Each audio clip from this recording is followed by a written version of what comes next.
հարգելի գործընկերներ, կոռուպցիոն կոմիտեի ձևավորման օրվա առիթով վերջին 2 կամ 3 երևի տարիներին իմ ունեցած ելույթում ես անդադ այդ ուղերձը տվել եմ, որ շատ կարևոր է, որ մենք հակակոռուպցիոն կոմիտեի, այդ թվում քննչական կոմիտեի աշխատանքի վերաբերյալ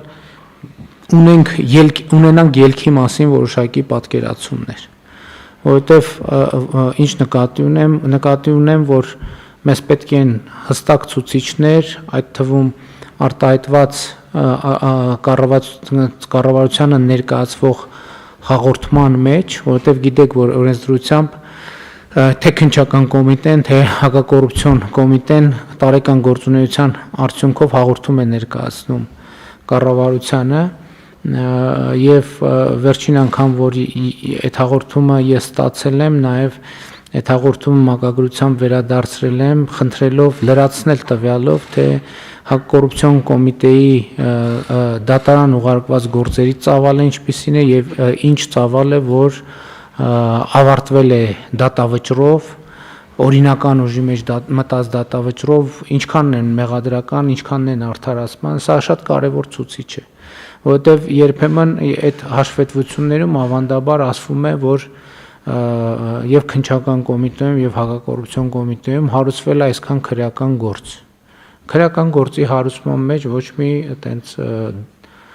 համեն դեպս ծավալի առումով ոչ մի դրամատիկ բան կարող է եւ չլինել։ Այսօր կարող է հարուցվել, վաղը կարող է կարճվել նույն հաջողությամբ կամ գնալ դատարան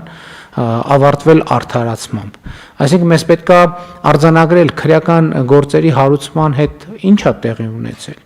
Եվ ես զարմանքով եւ եթե անկեղծ ասեմ, մի փոքր զայրույթով արձանագրեցի, որ մեր մոտ կան քրեական գործեր, որ 2018 թվականից աղմուկ աղաղակով մեծ բաներով տենց լրատվական ուղեկցությամբ քրեական գործը հարուցվել է, հիմա մեկ էլ մի օր հիշում ենք, ասում ենք այդ քրեական գործը, որ տենց լրատվականների առաջին էջերում էր, բա ինչ եղավ եւ ստանում ենք մի կարճ տեղեկանք, նախաքննությունը շարունակվում է։ Սա կներեք անթույլատրելի է, որովհետեւ պետք է ի վերջո հանրությունը, կառավարությունը պատասխան ունենա։ Եվ ելի ուզում եմ ասել, որ ուզում եմ ընդգծել, որ կառավարությունը, պետական բյուջեն, այդ թվում ժողովուրդը հակակոռուպցիոն կոմիտեի վրա ահռելի եւ էական ներդրում է իրականացրել եւ ուզում եմ հիշեցնել նաեւ, որ առաջին անգամ հակակոռուպցիոն կոմիտեի ձևավորման ընթացքում էր, երբ որ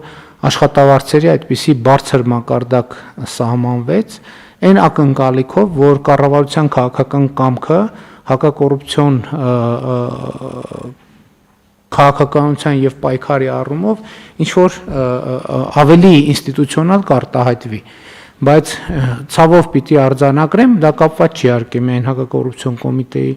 գործունեության հետ, այլ խոսել ենք, որ դատաիրավական համակարգում ունեցած մեր խնդիրների մասին, բայց մյուս կողմից հակակոռուպցիոն կոմիտեն ունի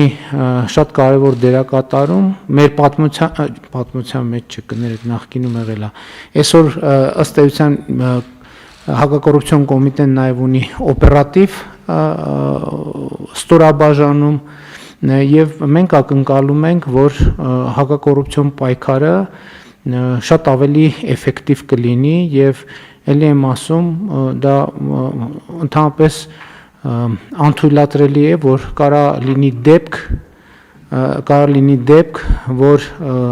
քրեական գործ հարուցվի,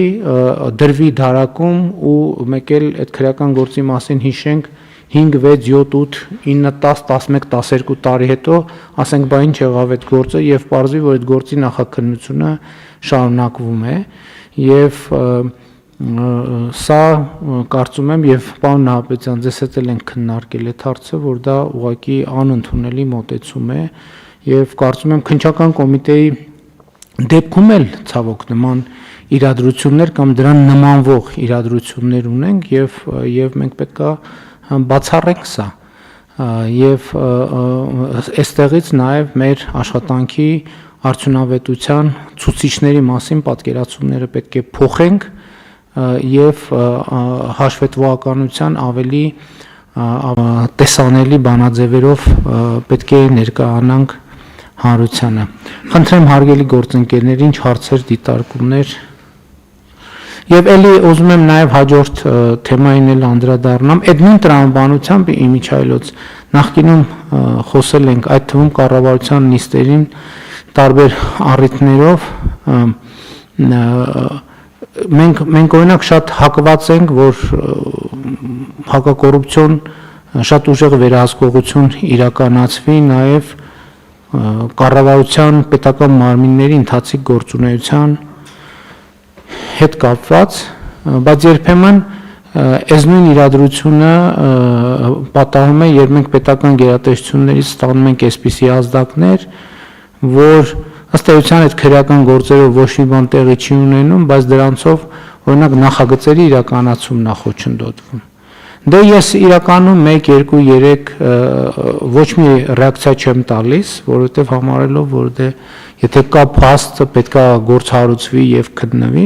բայց հետո նույն իրավիճակը, երբ որ տեսնում ես այդ գործը մի տարի է քննվում, 2 տարի է քննվում, 3 տարի է քննվում, եւ այդ ընթացքում տեղի չի ունենում ի վերջո, բան ելք պետք է տեղի ունենա։ Այսինքն ինչքան կարելի է քրեական գործ հարուցել ու տենց քրեական գործը հարուցած մնա ժամանակ առ ժամանակ ինչ որ մի ազդակ լինի, այսինքն ֆունդամենտալ խնդիրն է, որ համակարգը եւ մեխանիզմը պետք է հստակ աշխատի, հստակ տա պատասխաններ։ Կամ մեղավորներ, թող մեղավորների նկատմամբ համապատասխան ընթացակարգը ապահովի, այսինքն գործը գնա դատարան եւ պսակվի մեղադրական դատավճռով, էս էլ է շատ կարևոր, որովհետև գործը դատարան, էդ էլ է մեկ ներկայացվում որպես արդյունք, որ գործը ուղարկվել է դատարան, բա դատարանը ինչ է եղել, կարող է արդարացվել է մեղադրյալը, ամբաստանյալը, կարող է կարճվել է գործը, այսինքն ելք չի ունեցել, այսինքն շատ կարևոր է, որ մենք պետք է վերադառնանք։ Մենք խոսել ենք նաև գլխավոր դատախազի հետ էլ ենք խոսել այս թեմայով, որ մենք իհարկե այն կանխավարկածով չենք, որ ինքը վատ կանխավարկած է, որ եթե գործը գնաց դատարան, ուրեմն պետքա պարտադիր մեղադրական դատավճռով պսակվի, որովհետև այդպիսի ավանդույթներ են եղել, որ եթե դատախազությունից գործը դուրս է եկել, վերջ ուրեմն պետքա մեղադրական դատավճիռ լինի։ Բայց այդտեղ էլ մենք որոշակի, որովհետև կան գործեր, որոնք իրանք ամբողջ աշխարհում էլ տենց է, եզրային վիճակներ են կապված դատական process-ում այդ մրցակցության մեջ ում փաստարկները ավելի համոզիչ կդառնան դատարանի համար, այս ամեն ինչը պարզ է, բայց այդտեղ էլ նաև որոշակի բան պետք է ունենանք, տոկոս պետք է ունենանք մենք։ Եթե գնացել է հետ է եկել, լավ 1-2 պետք է հասկանանք ինչն է պատճառը։ Կարող է այնպես է, որ այո, դատարանում նոր ապացույցներ են հիհայտ եկել կամ մրցակցային այդ իրավիճակը բերել է օբյեկտիվորեն այդպիսի իրավիճակի, բայց եթե 1, 2, 3, 4 եւ դա կապվում է նույն քննիչի, նույն դատախազի, նույն process-ի, նույն պրոցեդուրայի հետ, այդ արդեն լույս պետք է վառվի, որտեղ կարող է ինչ-որ բան այնպես չի։ Այնպես որ շատ կարևոր աշխատանք կա անելու ընդհանրապես դատաիրավական համակարգում եւ հակակոռուպցիոն կոմիտեում մասնավորապես։